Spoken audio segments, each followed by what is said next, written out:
मेहनत कर पड़ता है जी जान से तपना, तभी पूरा होता है एक बढ़िया नौकरी पाने का सपना। आज बात करेंगे ड्रीम जॉब ड्रीम कंपनी में कैसे मिले। 10 पॉइंट दूंगा, 10 पॉइंट स्टेप वाइज दूंगा। मैं Vivek Bindra, founder and CEO बड़ा बिजनेस डॉट कॉम। उससे पहले 3 सिनेरियो समझिएगा।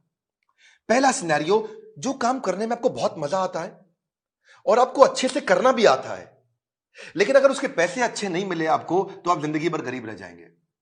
दूसरा सिनेरियो लेते हैं, जो काम करना आपको अच्छे से आता है, उसके पैसे भी मिलते हैं, लेकिन आपको प्यार नहीं है उस काम से, आपको मन नहीं करता वो काम करने को, तो आप जिंदगी भर बोर होंगे। और तीसरा सिनेरियो, जिस काम से आपको प्यार तो है, बाजार में उसकी तनख्वाह भी मिलती है, लेकिन आपको करना अच्छे से आता नहीं है, तो फिर आपको नौकरी नहीं, वो तो खाली एक सपना है, वो ड्रीम जॉब नहीं है, खाली ड्रीम है। सो बात समझते हैं कि 10 पॉइंट क्या किया जाए, एक अच्छे से आपको जॉब कैसे मिले। पहले जिस कंपनी में आप जॉब चाहते हैं, पहला पॉइंट है उस कंपनी के बारे में रिसर्च करो। उस कंपनी का विजन, मिशन, उसकी लीडरशिप, उसके माइलस्टोन्स, उस कंपनी के बारे में पढ़ लिख लो वहां रिज्यूमे भेजते वक्त। Naukri.com पे बहुत सारी अपॉर्चुनिटीज आपको मिलेंगी, लेकिन पहले कंपनी की वेबसाइट, इंटरव्यू में जाने से पहले उसके सोशल मीडिया, उसका एंगेजमेंट, mouthshut.com, glassdoor.com, उसका लिंक्डइन, उसके सारे गूगल पे सब चीजें, जितना ज्यादा आप इंटरेस्टेड होंगे उतना आपका कैंडिडेचर इंटरेस्टिंग हो जाएगा। जब आप इंटरव्यू में मिलते हैं ना लोगों से, if you are interested in the company, they will see you as interesting for the company. Company research के बाद दूसरा पॉइंट, जॉब डिस्क्रिप्शन को समझिए। जॉब डिस्क्रिप्शन की डिटेल मांगिए। आपका केआरए क्या होगा, केपीआई क्या होगा, आपसे क्या एक्सपेक्ट किया जा रहा है कंपनी में, यह मांग लो। अगर यह समझ में आ जाए कि कंपनी आपसे चाहती क्या है, करवाना क्या चाहती है, जॉब का डिस्क्रिप्शन, आपका केआरए की रिस्पॉन्सिबिलिटी एरिया, आपका केपीआई की परफॉर्मेंस इंडिकेटर, आपसे क्या एक्सपेक्ट किया जा रहा है इस रोल में, अगर वो मिल जाएगा तो पूरा ग्रिप आ जाएगा आपका इंटरव्यू में। तीसरा, अब जो इंटरव्यू लेने वाला है उसकी डिटेल निकालो। एचआर से जब आप बात करेंगे, पूछेगा आपका इंटरव्यू कौन लेंगे, उस इंटरव्यूअर का अगर आपको नाम मिल जाता है तो लिंक्डइन पे उसका प्रोफाइल खोल लीजिए। देखिए उसने क्या पोस्ट शेयर किया है, क्या आर्टिकल शेयर किया है, क्या उन्होंने कोई ब्लॉग शेयर किया है, उसके बारे में अगर आप तारीफ करेंगे, उसकी डिटेल उनको इंटरव्यू में बताएंगे, तो वो आपकी आई फॉर डिटेल को बहुत पसंद करेंगे। मेरे साथ भी होता है कई बार, जब कोई मुझको इंटरव्यू देने आता है, बोलता है सर मैं तो आपका बहुत बड़ा फैन हूं, मैं तो आपके सारे वीडियो देखता हूं, तो मैं पूछ लेता हूं टॉप 5 वीडियो कौन से देखे थे जो आपको बहुत पसंद आए और मैंने उसमें क्या बताया। पता चल जाता है कि आदमी झूठ बोल रहा है या सच बोल रहा है। अगर डिटेल में लिया अपने इंटरव्यूअर को पहचान, तो अपने इंटरव्यू को बना लोगे सुपर आसान।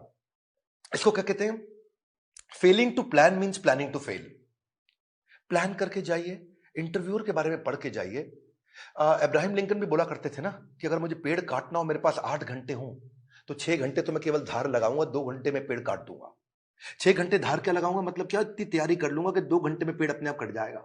आसान है, लेकिन थोड़ा इसको समझ के जाओ। इंटरव्यूअर क्या क्वेश्चन पूछ सकता है आपसे, कि अपने बारे में बताओ, पूछेगा आपसे पॉपुलर क्वेश्चन क्या, आपको क्यों हायर करें, आपकी स्ट्रेंथ्स क्या है, आपकी लीडरशिप स्किल्स के बारे में बताइए, आपके पास एक्सपीरियंस नहीं है, आपको क्यों हायर करें। इस तरह अगर आप अपनी तैयारी करके जाएंगे, मजा आएगा। चौथा पॉइंट, एम्प्लॉयर सेंट्रिक रहिएगा। इस चौथे पॉइंट में ध्यान रखना, इंटरव्यूअर आपकी मानसिकता को जरूर चेक करता है।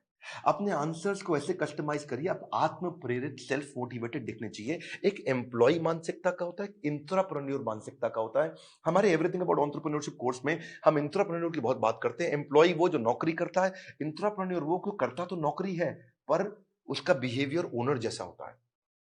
वो प्रॉब्लम पे फोकस करेगा, एम्प्लॉय इंट्राप्रेन्योर एक्शंस पे फोकस करेगा। वो बोलेगा फैमिली इज माय फैमिली, ये कहता है कि नहीं नहीं, organisation is also my family. वो उसको परिवार की तरह देखता है। वो हार्डवर्क करता है, ये स्मार्ट वर्क करता है। वो कंज्यूमर होता है, ये कंट्रीब्यूटर होता है। एंटरप्रेन्योर आते ही सोचता है मैं ऐसा क्या कर लूं कंपनी में। वो पुश स्टार्ट है, उसको धक्का मारोगे तो काम चालू करेगा। ये सेल्फ स्टार्ट है, अपने आप काम करता है। वो टाइम वेस्ट करता है, ये टास्क वेस्ट करता है। एम्प्लॉय क्या करता है, सुबह 9 से 5, 9 बजे आएगा, 5 बजे निकल जाएगा। ये क्या कहता है, जब तक काम खत्म नहीं होगा तब तक बैठूंगा। काम जल्दी खत्म करने की कोशिश करता है। ये समय के हिसाब से नहीं, काम के हिसाब से काम करता है। इसलिए employee gets paid for the time he spends, intrapreneur gets paid for the value he creates, है ना। तो ये इसको क्या चाहिए, sick leave, casual leave, earn leave, वो leave he doesn't want to leave.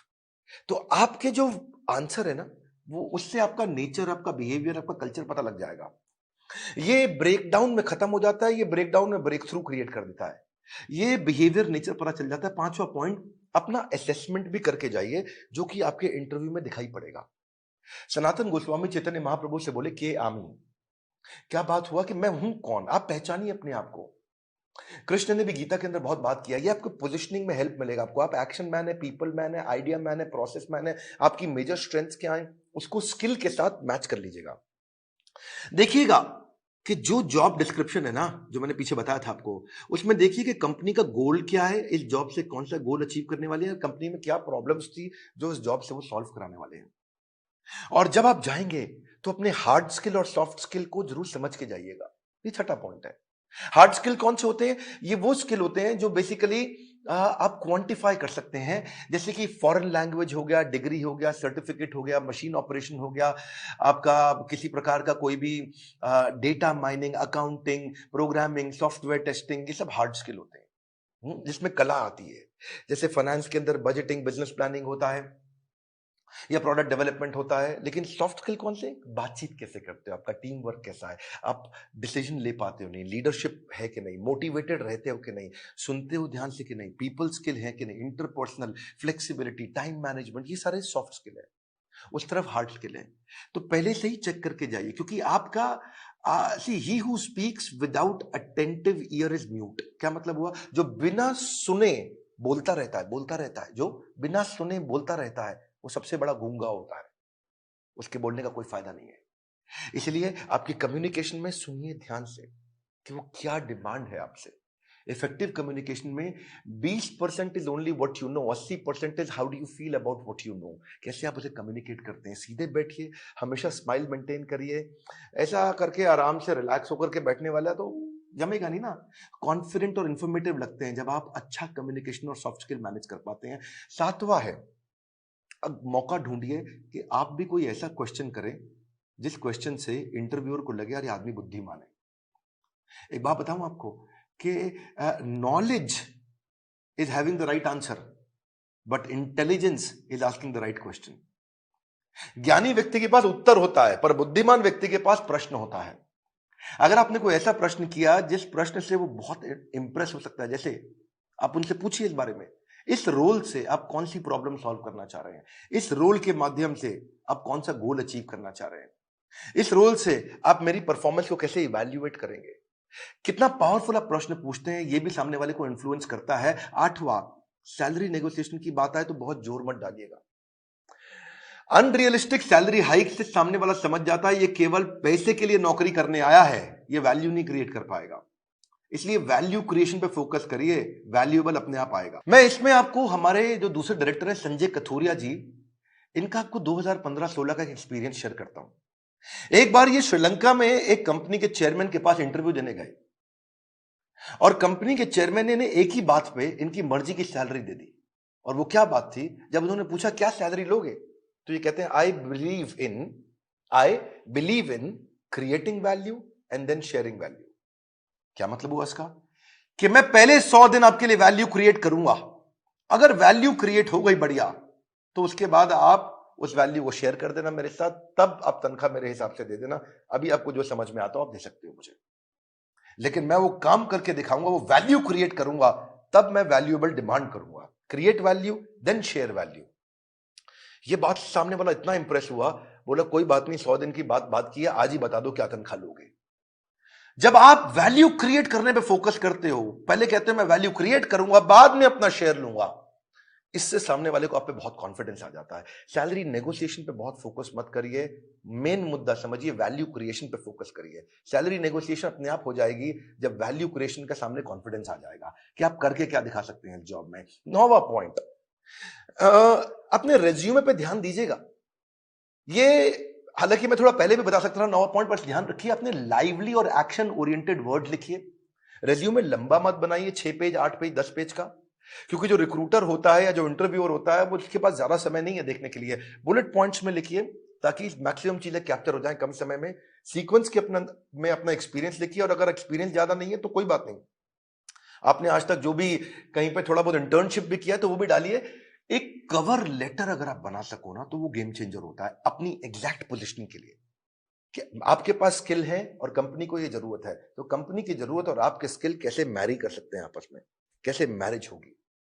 तो एक छोटा सा कवर लेटर आधे पेज का 8-10 लाइन का बना सकें अगर आप तो। रेज्यूमे ऐसा होना चाहिए कि सामने वाले को 20 सेकंड में सारी बात समझ में आ जाए, उसको ध्यान से बार-बार देखो ऐसा कि क्या 20 सेकंड में समझ में आ रहा है पूरा रेज्यूमे। रेज्यूमे में बहुत डिटेल लिखने में सफलता नहीं है, किसी के पास टाइम नहीं है आज डिटेल में पढ़ने के लिए। पर रेज्यूमे के अंदर जो हायरिंग मैनेजर है, एक सर्वे बताता है वो 6 सेकंड में डिसाइड करता है इसको बुलाऊं कि नहीं बुलाऊं। तो बड़ा इंपॉर्टेंट है, बहुत ज्यादा एग्जैजरेट ना करें नहीं तो पर्दा फाश हो जाता है बाद में। बोल्ड और क्लियर और इंपॉर्टेंट अचीवमेंट को साफ साफ तरीके से बता सकें, उसी के अंदर एक रेफरेंस लिस्ट भी डाल दें जो आपकी integrity, work, decision making, punctuality, flexibility के बारे में कोई रेफरेंस पुरानी कंपनी के या कोई बड़े लोग ऐसे हैं जो आपके बारे में कहने को तैयार हो तो नीचे लिख भी दीजिए कि ये आपको आपके बारे में ये रेफरेंस, मतलब किसी और व्यक्ति, कोई और व्यक्ति भी आपकी तारीफ करने को तैयार है तो उसका नाम, उसकी डेजिग्नेशन, उसका फोन नंबर लिख दीजिए। इससे भी कॉन्फिडेंस आता है। और फिर भी अगर इंटरव्यू में आप जा ही नहीं पा रहे, आपको इंटरव्यू मिल नहीं रहे हैं, तो हो सकता है कि आप अच्छी जॉब साइट्स पे नहीं हो। मार्केट में धक्के नहीं खाने पड़ेंगे अगर आप अच्छी जॉब साइट्स पे जाओगे। इसमें आपको फ्री ऑफ कॉस्ट बहुत सारी अपॉर्चुनिटी मिल जाती है, ऑटो नोटिफिकेशंस मिल जाते हैं, अपने आप नोटिफिकेशन आते रहते हैं, एम्प्लॉयर खुद ही आपके पास आ जाता है अगर आप अच्छी जॉब साइट्स पे जाते हो। इसमें प्रीमियम सर्विसेज भी होती हैं। बड़ी पॉपुलर जॉब साइट्स में shine.com, naukri.com, Times Ascent, Times job और मॉन्स्टर है। लेकिन अगर आप नए हैं तो freshers world, fresherslive.com, Internshala internship पे काम कराती है, या freelancer.com, indeed.com। अगर आप नए हैं तो इन पे जाइए। बेरोजगार खेल रहे हैं स्मार्टफोन पर ताश, ये वीडियो उनको शेयर करें, दिशा मिल सकती है बड़ी खास। मैं एक बात और बताऊंगा, हमारे प्रॉब्लम सॉल्विंग कोर्स के अंदर हमने पूरा का पूरा कोर्स इसके ऊपर बना रखा है और एवरीथिंग अबाउट एंटरप्रेन्योरशिप को भी अब 2 हिस्से में डिवाइड कर दिया है। अगर आप नए हैं, इंट्राप्रेन्योर बनना चाहते हैं या आगे चल के स्टार्टअप शुरू करना चाहते हैं तो एवरीथिंग अबाउट एंटरप्रेन्योरशिप का एक हिस्सा आपको काम आएगा। और दूसरा जो बिजनेस कर रहे हैं उनके लिए तो है ही है। मैं फिर से आपको रिक्वेस्ट करूंगा कि बेरोजगार खेल रहे हैं स्मार्टफोन पर लूडो और ताश, हाँ, वीडियो शेयर करो उनको, दिशा मिल सकती है बड़ी खास। ताश से बात नहीं बनेगी, इस खास दिशा से बात बनेगी। अगर आप नए आए, सब्सक्राइब जरूर करिएगा, लाइक करके उत्साह बढ़ाइए, बोर्ड लाइन नंबर पे फोन करिए, चेक करिए कि कैसे एवरीथिंग अबाउट एंटरप्रेन्योरशिप जिंदगी भर के लिए आपको एक बड़ी दिशा दे सकता है, आपको एक इंट्राप्रेन्योर बना सकता है। किसी को नौकरी मिले ना मिले, इंट्राप्रेन्योर की बहुत कमी है, उसको नौकरी जरूर मिलती है। हमारे साथ जुड़े रहने के लिए, दुनिया का नंबर 1 एंटरप्रेन्योरशिप यूट्यूब चैनल बनाने के लिए, वीडियो को लाइक करके उत्साह बढ़ाने के लिए आप सबको हृदय की गहराइयों से प्रेम पूर्वक बहुत बहुत धन्यवाद।